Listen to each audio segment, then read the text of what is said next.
So, as to not get DMCA'd, there's a reference to, well, to a song that was unfortunately ruined by Family Guy repeatedly up here. But we're going to be talking about the Pidgey line today and what's going on with them and how they are doing.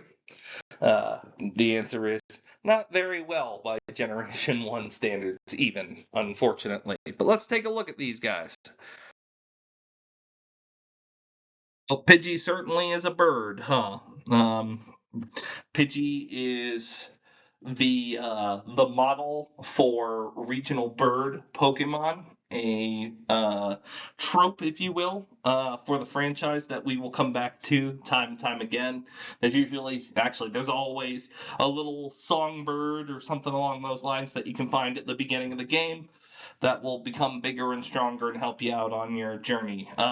Sometimes you want that bird because that bird is really good, and then other times they're Pidgey. Pidgey and its line just really don't do anything remarkable, but we'll get more into that later. I did really like the episode of the anime where there were a bunch of Pidgey that were too fat to fly. They looked like those parrots in New Zealand that can't fly anymore. I thought that was cute and funny.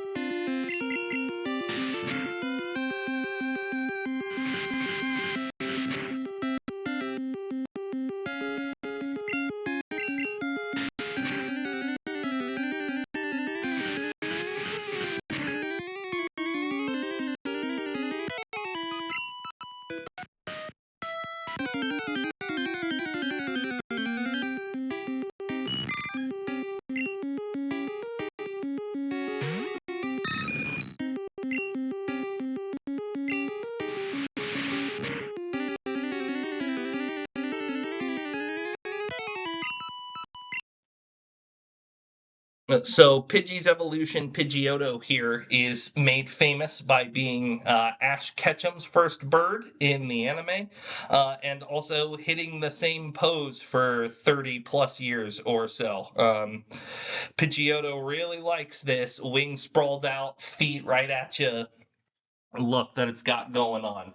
I don't think it does for it what it thinks it does, but hey, as long as it's happy, right?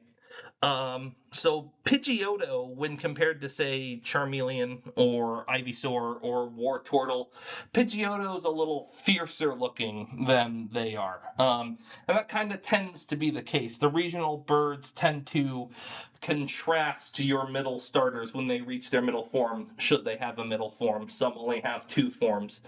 Um, and that middle form tends to be have a little more attitude than your starters do, be a little rougher around the edges, so that it can kind of help help with the design of your team, help balance things out if you're looking for something a little tougher to go with your newly evolved starters.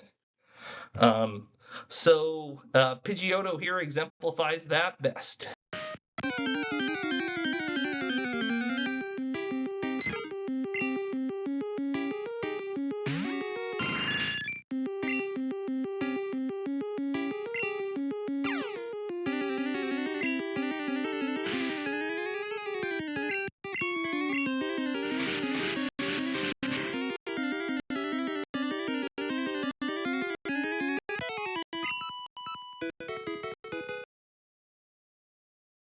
Um, Pidgeotto evolves into what may at first appear to just be Pidgeotto again, but his hair grew out and he put blonde highlights in it. And I can definitely see why somebody might be a little disappointed by that. I remember as a child, because Pidgeotto's legs were so bear. I thought they were going to evolve into like claws and he was going to be this cool griffin or something, but no, it's just bigger bird, and there's nothing wrong with that. It's just that in this particular case, Pidgeot just doesn't. Pidgeot doesn't have the sauce. It doesn't have the stats. It doesn't have the moves. It doesn't have the looks. It doesn't have the abilities. There's just nothing to work with here. What little aura it does have isn't gonna riz like many Pokemon champions up and say, "Yeah, come along, get in the bag." All right, it's just not. Blue uses one, and we'll talk a little bit more about that later on. But other than that, you're just not gonna find many Pidgeot trainers.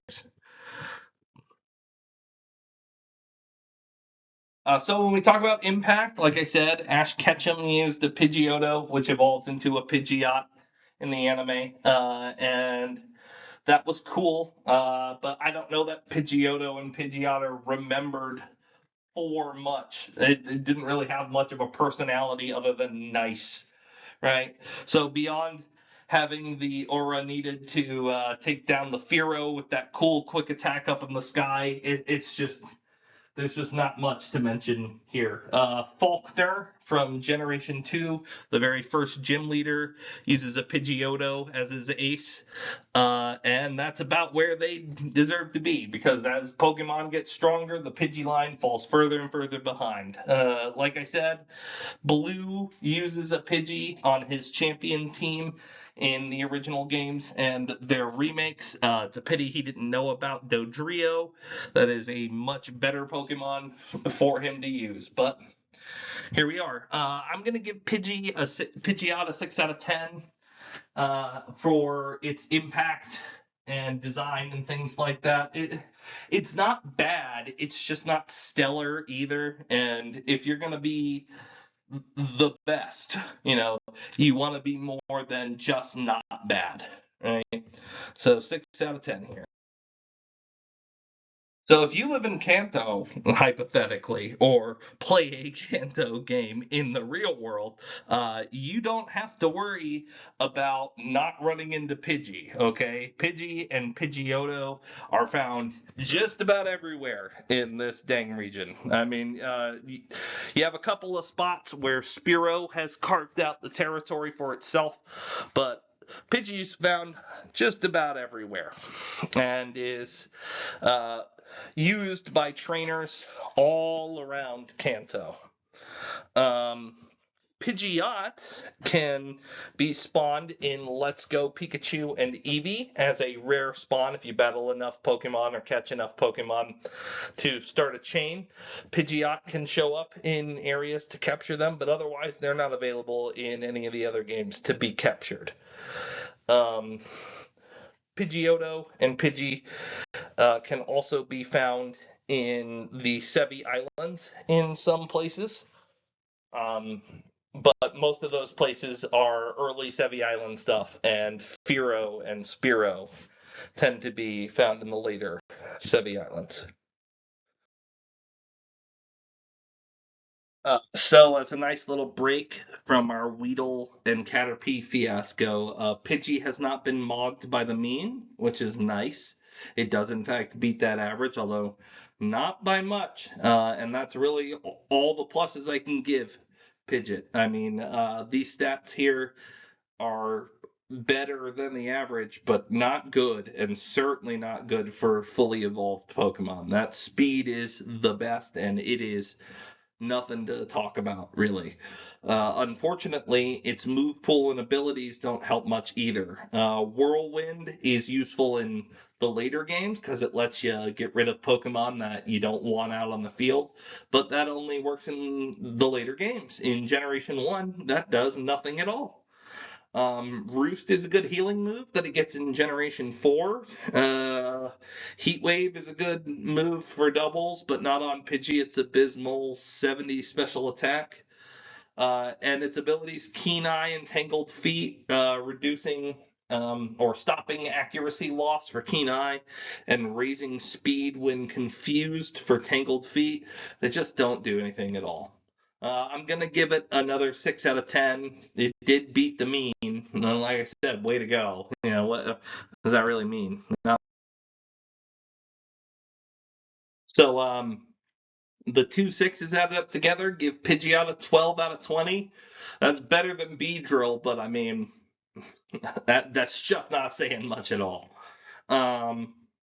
It's above average, but not excelling, and that's a 12 out of 20 to me.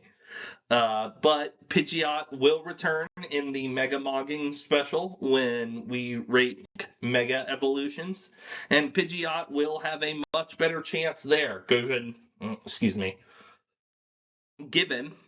how much of a boost that Mega Evolution does for that bird. And that's going to do it for me. Thanks so much for listening. I hope you all have a wonderful day. Let your families know that you love them. Stay safe and all the craziness going on out there. And I'm going to see you all in the next one.